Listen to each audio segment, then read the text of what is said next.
where a final year student of Kwara State College of Education Ilorin, Yetunde Lawal, has reportedly been killed by a man she met on social media. Reports indicate that the suspect dismembered her body, allegedly for ritual purposes. The Kwara State Police Command confirmed the incident, stating that the suspect has been arrested.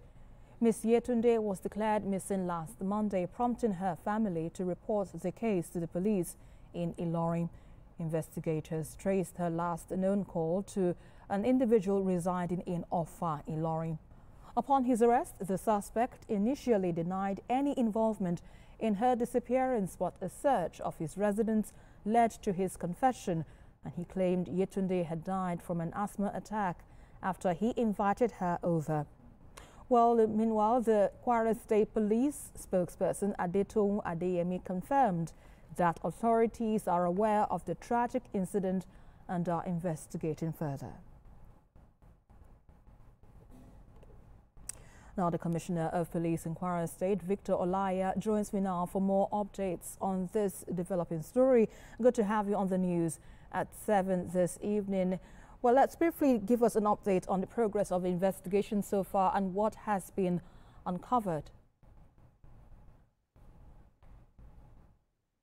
Thank you very much for having me.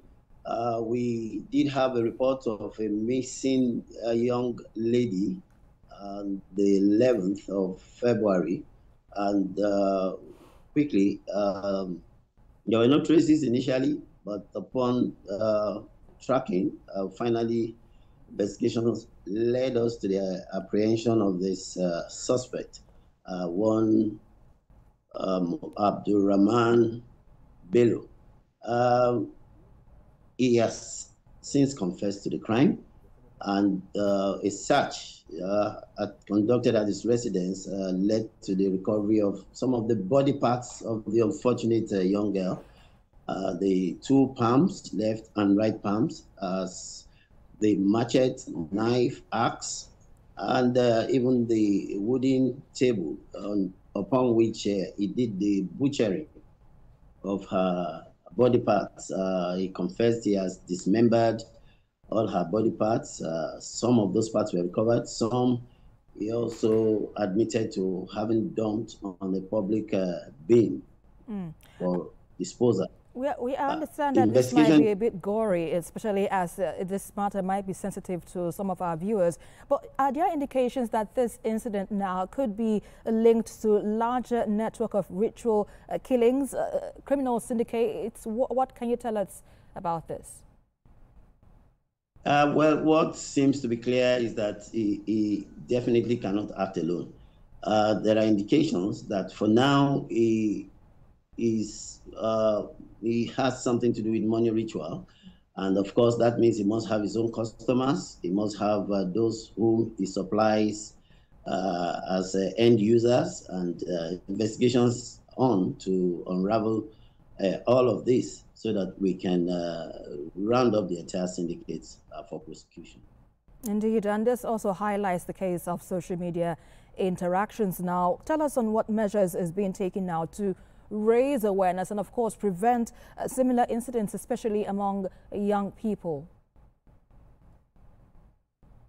Yes, that's very important. We advise them, as usual, that they should be wary of association with people who are just barely known.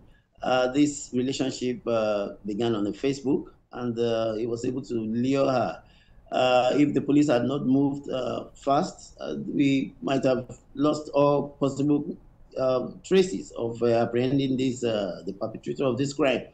It is advisable that young girls, when they make friends and cultivate relationships, they should let their parents or siblings know about this relationship, this secret relationship they form on social media. It's very risky, as we have seen now, and there have been other cases like this in the past as well. So we advise them to make the relationship known. And in addition to this now, apologies for interrupting your flow of thoughts. We understand that there have been reports of ritual killings in recent times in different parts of the country. Talk to us on the proactive measures now being taken by the police in Kwara State to address this rising case of crimes in Kwara State particularly. Well, in Kwara, we don't have frequent cases of human rituals and killings. This is an isolated case. However, the PRO, the Public Relations Department, we're doing a sensitization. She's been on the radio program. She does that twice a week, and also on other programs to sensitize the public on the need to be security conscious and wary of cultivating strange relationships. So far, we plan to do more. Thank you. And that's where we have to leave with Commissioner of Police, Kwara State Command, Victor Olaya. We appreciate your insights on the news at 7 this evening. Thank you.